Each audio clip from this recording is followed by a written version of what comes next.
And welcome to the Stan Simpson Show, a program about Connecticut people and compelling issues. Make it a point to drop in every week. Connecticut's latest political corruption scandal has engulfed House Speaker Chris Donovan and his campaign for Congress. A campaign aide has been arrested, accused of attempting to hide the source of campaign funds in a bid to influence legislation. Donovan has denied any wrongdoing, but the investigation continues. Are Donovan's political aspirations now doomed? And will he ultimately find himself under arrest? Attorneys Reese, Norris, and Brinson join us for a talk about the potential criminal and political fallout from this brewing scandal. Later, we'll be joined by current Capitol Bureau Chief Chris Keating and get his take on how this corruption investigation speaks to a troubling past in Connecticut. But first, is there a lawyer in the house? We've got two of them, Reese Norris, Brinson. Welcome, guys. Thank you. Happy to be here. You know, Connecticut has been here before, these corruption scandals. It kind of came out of nowhere here. What's your take when you first heard about this? The feds don't come in unless they suspect something's going wrong in Connecticut, correct? That's true. And we have an undercover FBI agent, and we have tape recordings. This is a fascinating case. So what do you make of it? Right now, Donovan is saying there's no wrongdoing. They arrest a campaign aide. If you're Chris Donovan, first of all, do you have a speed dial to an attorney? Are you calling a lawyer right now, or are you going to sit tight until things get a little bit worse for you? I would call a lawyer just because it's good to have legal representation and that kind of advice. But I feel bad for him because he's presumed innocent. And this is really, I have to take him at his word that he didn't know anything. And I feel horrible that this has happened to him at this time in his campaign. He's presumed innocent, but his close advisor is under arrest. Right? That's very close to home. I've been a candidate for Hartford City Council and also for Secretary of the State. So I've run a couple campaigns the last few years. And generally on these type of campaigns, if they're smart, they keep the candidate insulated from the dirty truth of politics.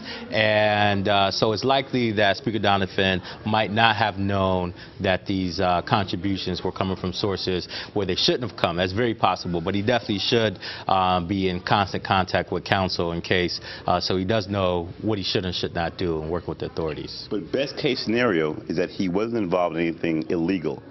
But it also means that he didn't manage his people very well and didn't do a very good job managing folks. So here's a guy who wants to be in Congress.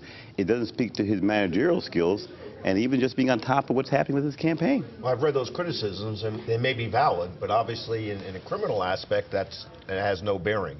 And unless they have some concrete proof that somehow he knew that this conduit contributions were being conducted, I don't think there's any way to implicate him. If he calls you right now and you consult, first of all, has he called you?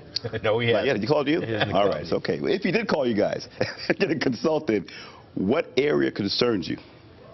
I'm always concerned, because I know how the federal government works, having been a federal prosecutor for years, is that it's likely that the campaign finance director is going to have pressure on him. A lot, right?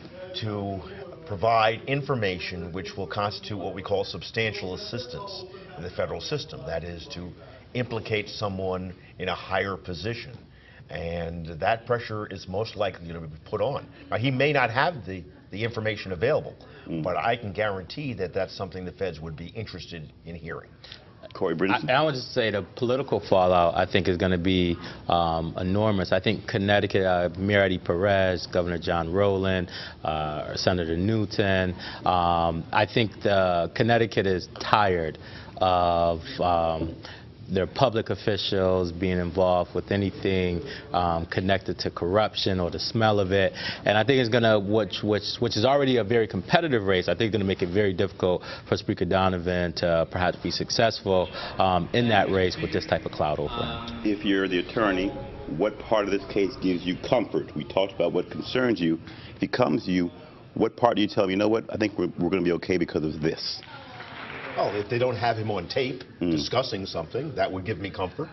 And if there's no smoking gun, some email or some other piece of hard evidence showing knowledge of the money laundering or an attempt to influence pending legislation, that being influenced by a contribution, absent that, I don't think he has a serious problem. And I also think, you know, one of the larger issues here is you have candidates running for higher office, and whether it's it makes ethical sense where a candidate could receive donations while they also have legislation that they could influence through the legislative process, whether it makes sense to have folks being able to do two things at once. Because I think that's the whole idea behind the public campaign finance system, is to make the dollar amount smaller, but that's for our state system and not our federal system in Connecticut. I think an odd part of this case, they pulled the plug now, which I think is very odd, right? If you do think you have a corruption scandal brewing and it goes up to the House Speaker, why in the world would they pull the plug now? What do you suspect is going on here? Well, my suspicion was that the roll your own tax bill never came to a vote. So at that point in time, there's nothing farther to look, because the legislation is not going to be influenced and come up for a vote. But can't you influence it by not bringing it to vote? Of course. Influence itself? As House Speaker, he controls the agenda, right? And that's the serious implication of these charges. So are we saying then either two things, that what you're saying there, or they're saying that the act was already done by not having the vote, he already did influence legislation by not even bringing it to the table? Well, I haven't read that he had a role, but that's... Right, but I'm just wondering why they pulled the plug now. Either they think the transaction is over, right, meaning that the bill didn't come to pass, so therefore the quid pro quo that's alleged went through, or something else happened why they stopped now, because this thing was unfolding. Why would you make an arrest right now and make it public now if you thought you had a bigger fish to fry, so to speak? Yeah, I agree. I mean, I think it's what the federal government believes happened has been consummated by not having that legislation that they wanted to influence not come up for a vote. The reality, though, of politics, if you ever have a trial involving why that piece of legislation didn't come to vote, there's going to be 50 reasons of why 50 different people didn't want that to come to pass, and that could just be one very small reason, because there's a lot of reasons why legislation dies every year in the Connecticut legislation. And most bills, the vast majority of bills, don't make it anywhere. So it could be an odd coincidence, or it could be something. It's not a smoking gun per se. Correct. Now, Chris Donovan took 3 days to respond, and here's what he had to say when he finally faced these charges or allegations. I believe that Speaker Donovan knew or should have known the illegal activities occurring within his campaign. I think he should step down as Speaker and discontinue his campaign for Congress. I think it's too soon to ask that he resign. We need to find out what all of the facts are. Should he resign his speakership? Well, I don't think he should resign his speakership. All right. We don't have the sound from Donovan, but he very strongly denied any wrongdoing. It took him 3 days. Some people were concerned that it took long to come out and say something, but he very strongly said that he had nothing to do with this at all. Strategically assessed that, taking 3 days, and then when coming out, being very firm that he had nothing to do with this, but not asking anything more in depth about the investigation. If I were advising him, I would not have waited 3 days. I think that was too long. But I think his statement was a strong statement. I saw it. And how soon do you come out? I come out right away because I'm afraid that someone is going to think that I did something wrong. And if I'm innocent, I'm going to come out and say I did nothing wrong right away. Don't even speculate. And I'm furious these people are fired, and I'm doing the right thing. That's me. But again, everyone's different. I agree. Same thing. I echo those sentiments. You don't want to.